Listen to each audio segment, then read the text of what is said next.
मी महेंद्र आहिरे. माझी आई इथं मेडिकल कॉलेजला कामाला होती. 1 तास झाला मी तिला कामावर सोडला. माझी आई इन्स्ट्रुमेंट घेऊन जात असताना लिफ्ट डायरेक्ट लिफ्ट तिच्यावर पडली आणि लिफ्टच्या मध्ये तिचा मुलगा अडकलं आणि डॉक्टरांनी मला फोन करून सांगितलं तुझ्या आईचा बीपी लो झालेला आहे, त्याच्यामुळे तू लवकरात लवकर इथं ये. आणि पूर्ण चौकशी केल्याच्या नंतर एकाने मला सांगितलं की तुझ्या आईच्या डोक्यात लिफ्ट पडली. एका कामगाराने सांगितलं तुझ्या आईच्या डोक्यात लिफ्ट पडलेली.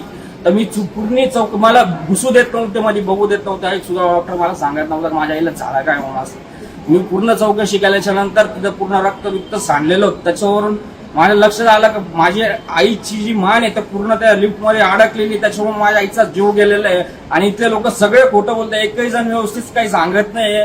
पूर्ण एक सुद्धा डॉक्टर व्यवस्थित काही सांगत नाहीये मला. डॉक्टर बोलतोय का तिचा बीपी लो झालेला आहे, पण बीपी काय वगैरे काही लो झालेलं नाही. त्याचा श्वास सुद्धा बाहेर निघत नाही.